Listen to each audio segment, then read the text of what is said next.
So, nagpapagawa tayo ng AC dito sa may room natin kasi nasira. Hindi naman siya nasira, nagtutubig lang. So, yan. Dito sila. Ayun. Yung ano natin, AC. CR namin.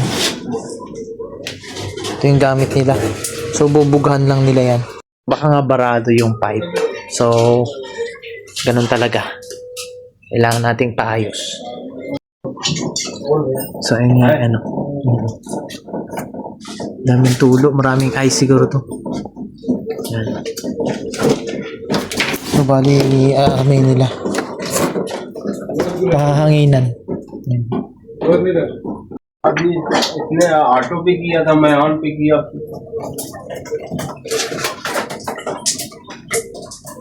मारू क्या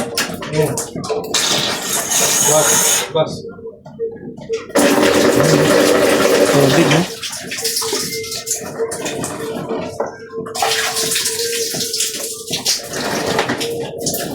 Dami ng tubig. वो ये छोटा बॉक्स है वो पानी भर के देते तो अच्छा क्लीन करने के लिए brother Yes. Have bottle Bottle? So, okay na nga siya. Pero, syempre, alam niyo na ang mangyayari sa CR nyo. Ganito. Syempre, at least nalinis. Yan o. Yan ang CR namin. Kanina, malinis eh. Ngayon, madumi na oh. Yan talaga. Nalinis na yan eh. So, okay na. Sana hindi na magtulo. So, bali ngayon, lilinisin naman natin. So, lilinisin natin. Syempre, makalat. Actually, nilinis ko na yan bago sila dumating. Ganun talaga. Lilinisin natin. So, let's go.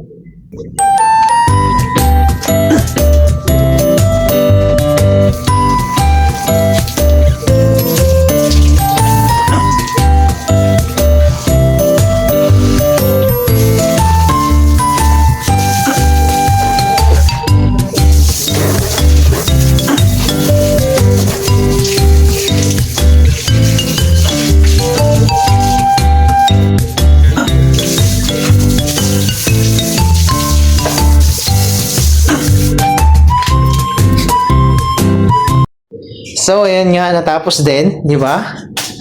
Oo. Natapos din ang paglilinis. Meron pa doon. So, okay lang. Mas tayo ng pa. So, nga pala, no, pagka nasira yung mga AC nyo. So, may mga building kasi na, ano, yung maintenance, pinapa-shoulder dun sa mga nakatira. So, kadalasan po kasi, shoulder na yan pagka maintenance, mga gawa-gawa ng mga AC maintenance issue, na shoulder na yan ng mga building. Okay, depende kung saan kayo nakaano, depende din sa kontratang. Okay, kung flat holder kayo, may kontrata kasi yan eh, so nakasaad na dun lahat. Huwag po kayong magbabayad pag pinagbabayad kayo, unless kung sira po yung motor ng ano nyo, motor ng AC. Okay? Ibang ano yun, ibang kaso. Kapag sira yung motor ng AC, syempre, babayaran nyo. Bibili kayo ng bago. Pero pagka yung mga maintenance lang, nasira yung ano, may barado, mga ganon. Okay? Mga ganong issue, wala pong bayad doon. Libre lang po yun. So, yun lang. Advice ko lang sa inyo.